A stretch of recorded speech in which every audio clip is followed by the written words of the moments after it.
नमस्कार दोस्तों, आपका स्वागत है मैथ 2 के इस नई वीडियो में। और इसमें हम वीक 1 का सॉल्व विद अस को समझने की कोशिश करेंगे। एक एक क्वेश्चन को एक्सप्लेन करेंगे, समझेंगे। ठीक है, चलिए शुरू करते हैं। पहला क्वेश्चन कर रहा है कि v1 एक वेक्टर है, v2 एक वेक्टर है, v2 vectors in R2 which of the following options are true.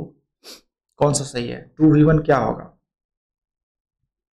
अगर हम v1 में 2 से गुणा कर दें स्केलर से तो ये -2 हो जाएगा एंड -4 ट्रू बोल रहा है। नहीं सॉरी, 2v2 है, 2v2 है। जहाँ v2 में अगर हम 2 से गुणा करेंगे तो ये -2 हो जाएगा।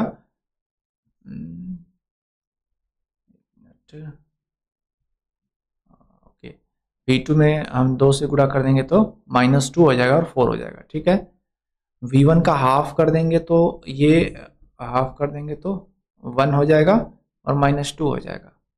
v1 प्लस 2v2 कर दें, v1 यानी कि 2 एंड -4 और इसमें हम जोड़ दें 2v2। v2 में 2 से करेंगे तो -2 एंड 4, ये जोड़ देंगे तो ये 0 0 हो जाएगा। ये भी ठीक है। 2v1 प्लस v2, 2v1 हो जाएगा 4 एंड -8 और 2v1 प्लस v2 -1 एंड 2, तो ये तो 0 0 नहीं होगा, तो ये गलत है।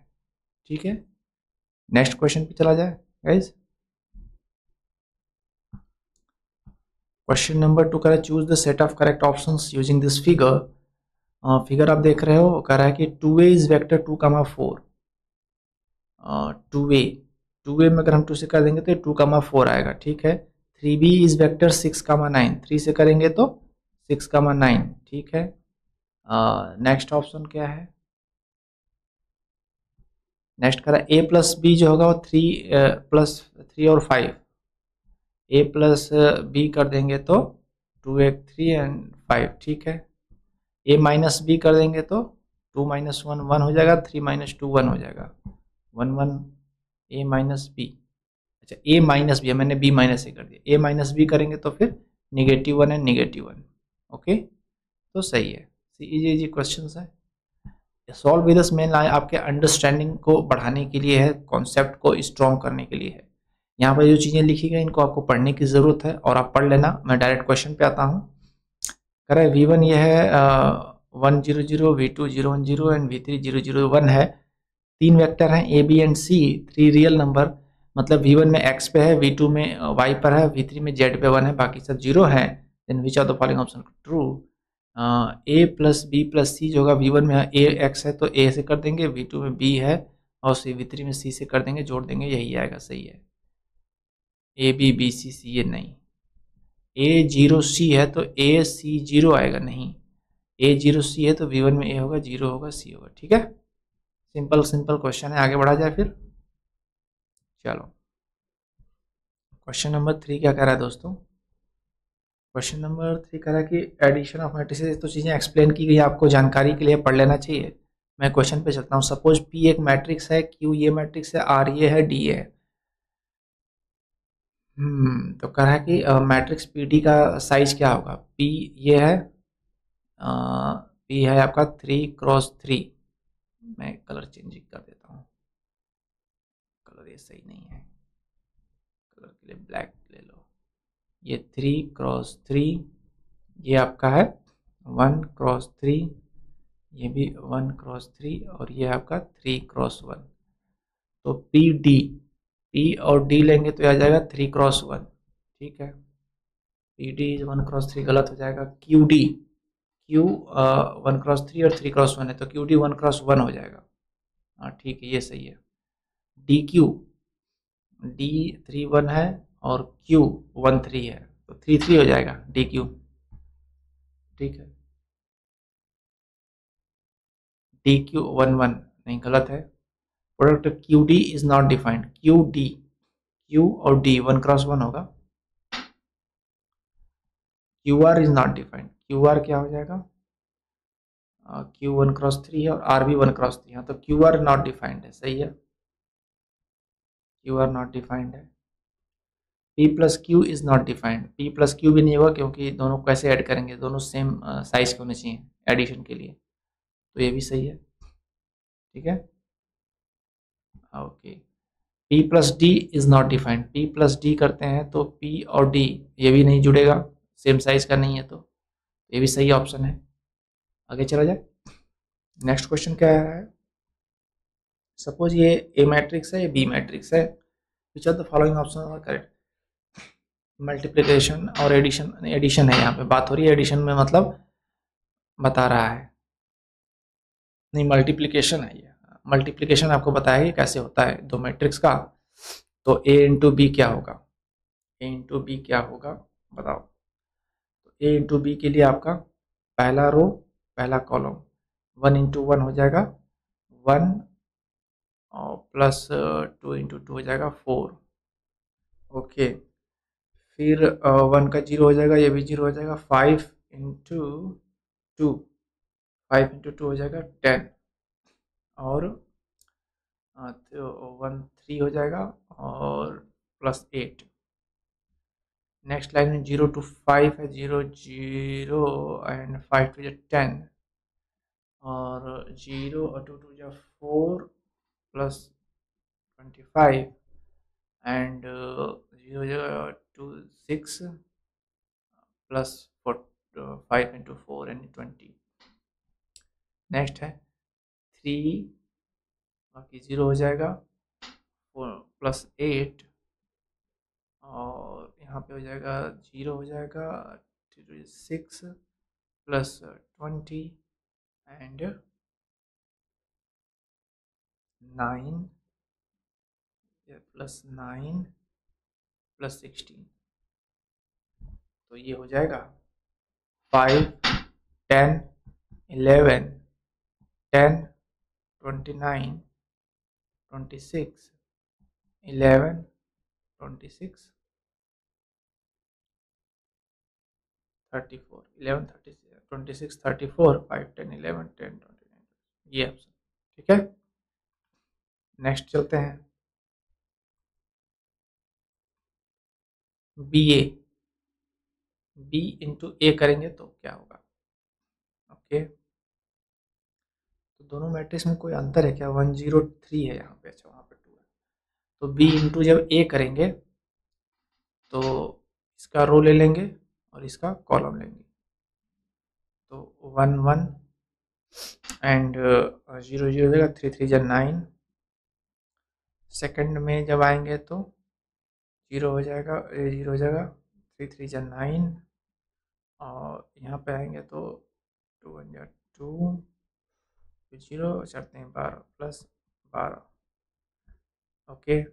सेकंड लाइन में है 0 2 3, 0 2 3 3 या 9, फिर है 0 2 3 0 2 2 या 4 प्लस 9, 0 2 3 10 प्लस 12, 2 5 4 2 5 4 प्लस 12 2 5, यानी कि 10 प्लस 12 2 5 4,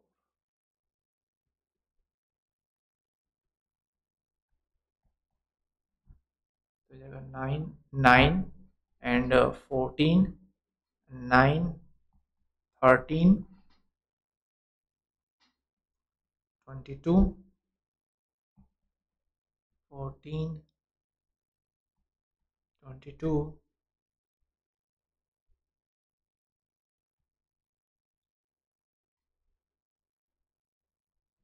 51, ये आना चाहिए बी ए। 10 9 14 9 13 22 14 22 51, ये हमारे दो गलत लग रहे हैं, यहाँ वाला और यहाँ वाला गलत लग रहा है। लेट मी चेक, पहला एलिमेंट क्या होगा, ये इसका रो होगा 103, तो 103 में होगा तो 1 प्लस 9, हाँ ये 1 प्लस 9 होगा,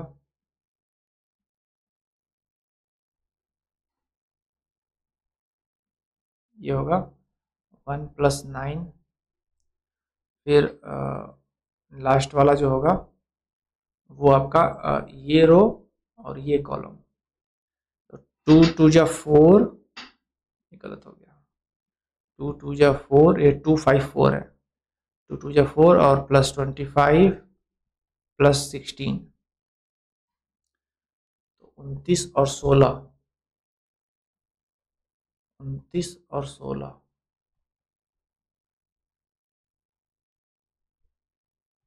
45, तो ये 45 होगा और ये हो जाएगा 10, तो ये होगा 10 9 14, 9 13 22 और 14 22 45। ठीक है, नेक्स्ट क्वेश्चन पे चला जाए। क्वेश्चन नंबर 6,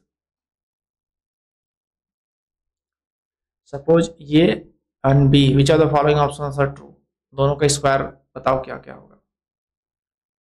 तो यह है 1 0 0 -1, इसका स्क्वायर कर दो, 1 0 0 -1, क्या हो जाएगा 1 0, और यहाँ होगा तो हो जाएगा 1 1 0, हो जाएगा 0, ये हो जाएगा 0 और ये हो जाएगा 1, ये होगा। तो ए स्क्वायर इज इक्वल टू आई, सही है। बी स्क्वायर 0 1 0 0 और इसका मल्टीप्लिकेशन 0 1 0 0, तो 0 1 से होगा तो 0, फिर 0 1 से होगा तो 0, 0 0 से होगा तो सब 0 0, तो बी स्क्वायर तो 0 आ गया, सही है। ओके, आगे चला जाए। क्वेश्चन नंबर 6 के बाद आता है 7। तो क्वेश्चन नंबर में कह रहा है consider system of linear equation, इसका हम एक बार मैट्रिक्स बना लेते हैं। -2, फिर है 3, फिर है 1, इधर भी 1 है, x1 में -1 है, x2 0 है, x3 में 1 है और x2 में 2 है, बाकी सब 0 है और यह है 0 और 5। ठीक है, तो अब क्या कर रहा है कि मैट्रिक्स ए जो होगा -2 3 1 -1 0 1 0 2 0, ये सही है। बी आपका जो होगा वो 105 है, ये गलत है। और नेक्स्ट ए और बी, हाँ तो ठीक है 105 है, तो ये सही है। नेक्स्ट कर रहा है कि consider a system of linear equation, okay consider करो भैया। -2x1 + 3x2 -2x1 + kx2 4x1 + 6x2, ठीक है, तो हो जाएगा 2 3 6 -2 k और d और 4 और 6 और 12, तो क्या होगा। देखिए 2 है 3 है 6 है, तो -2 होगा, x1 x2 ही सब है, तो उसी रेशियो में होगा, दो ही वेरिएबल है, तो ये -2 हो गया। अरे अरे अरे तुम क्या है क्वेश्चन, पहले क्वेश्चन पढ़ा जाए। हाँ, क्वेश्चन क्या कर रहा है कि ax = b represent the above system of linear equation, x1 x2 हो गया, तो 2 3 -2 k 4 6, ठीक है, 6d 12, ये भी सही है। The system has no solution if k = -3, k हमारा जो हो गया वो हो गया -3 और d = 0 हो गया, तो नो सोल्यूशन हो जाएगा, क्योंकि ये 2 3 6 है, तो -2 -3 -6 होना चाहिए, तो ये सही है, no solution. Unique solution k 3 और d 0 हो जाए, k अगर हमारा 3 है और d हमारा 0 हो जाए, तो यूनिक सोल्यूशन हो जाएगा, क्योंकि फिर ये अलग हो रहा है। Unique solution if k = 3 and d = 0, ठीक है, क्योंकि ये वाला तो इसका डबल है, तो इस इक्वेशन को इग्नोर करो। अब ये इक्वेशन की वैल्यू जो है वो अलग हो गई और इस इक्वेशन की वैल्यू अलग है, तो अब हम सॉल्व कर सकते हैं। ओके, आगे चलें। सिस्टम है infinitely many solution if k = -3 and d = 6। अच्छा जी, क्या कह रहा है, k हमारा हो जाए -3, अच्छा k हमारा हो जाए -3 और d हमारा 6 हो जाए, तो क्या होगा, ये तो ये डबल है और ये हो जाएगा माइनस से मल्टीप्लाई है, लेकिन यहाँ पर मल्टीप्लिकेशन नहीं हुआ है, तो अगर ये हो जाएगा -3 एंड 6, -3 एंड 6 होगा तो नो सोल्यूशन हो जाएगा। मेनी सोल्यूशन होगा अगर -2 -3 -6 हो जाए तो ये मेनी सोल्यूशन में आ जाएगा। फिर तो जो है सारे इक्वेशन सेम ही हो गए, इसमें 2 का गुणा हो रहा है, इसमें -1 का गुणा हो रहा है, अगर ये -6 हो जाएगा तो। बट अगर 6 रहेगा तो फिर मेनी सोल्यूशन नहीं है, फिर हमारा नो सोल्यूशन आ जाएगा, क्योंकि सॉल्व ही नहीं हो रहा है। फिर ये तो सेम हो गया, यहाँ पर माइनस से मल्टीप्लिकेशन किए तो भी यहाँ पे जो है आपका 6 आ रहा है, तो ये जो है इसका भी प्लस का भी 6 आ रहा है, माइनस का भी 6 आ रहा है, देन नो सोल्यूशन हो जाएगा, तो ये गलत है। आगे चला जाए, नेक्स्ट क्वेश्चन देखते हैं। क्वेश्चन नंबर 5 क्या कह रहा है, जो कह रहा है उसको छोड़ते हैं, आगे क्वेश्चन बढ़ते हैं। Find the determinant of the matrix, तो ये क्या हो जाएगा, 3 - 2 ए है, 1 होगा। आगे चलते हैं, नेक्स्ट क्वेश्चन 10वां क्या कह रहा है कि ए जो है 3x3 मैट्रिक्स है, determinant can be calculated by expanding the with respect to the different rows and columns. ठीक है, समझ गया। तो डिटर्मिनेंट ऑफ ए क्या हो सकता है, अगर हम 3 को लेते हैं तो डिटर्मिनेंट ऑफ 3 2 1 1। ओके, मतलब यहाँ से हम ले रहे हैं तो ये छोड़ देंगे, तो 3 2 1 1 -2 इंटू 2 2 2 1, ठीक है, +2 इंटू 2 3 2 1, ठीक है, और determinant of A equal to 3 into, अब कौन सी लाइन में ले लिया, 3 2 1 1 +2 इंटू, अच्छा ये वाला कॉलम से आ रहे हैं, अब ये पहले कॉलम से आ रहा है तो नहीं, तो गलत हो जाएगा ना भाई। +2 इंटू डिटर्मिनेंट 2 1 1 2 2 1 2 1 और 1 2।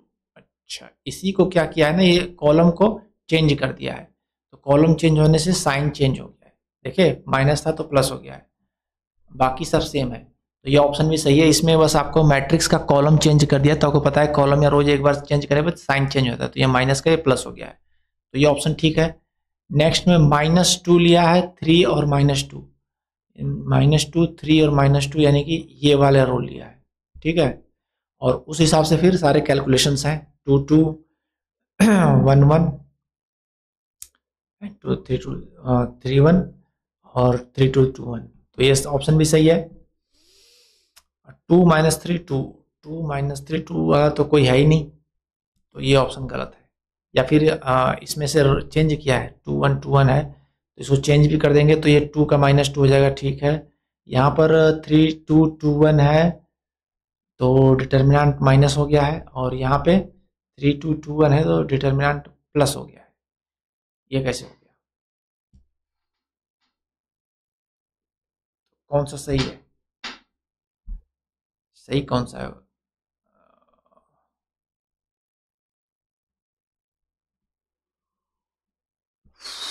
-2 वाला सही है ना, थर्ड वाला, तो ये वाला गलत हो जाएगा। फिर सेम वह चीज़ें हैं बट साइन चेंज है, तो लास्ट वाला गलत है, थर्ड वाला सही है। आगे क्वेश्चन पे चले, क्वेश्चन नंबर 6, बहुत सारे क्वेश्चन है यार। तो इस क्वेश्चन में कह रहा है कि 3x3 का मैट्रिक्स है ए,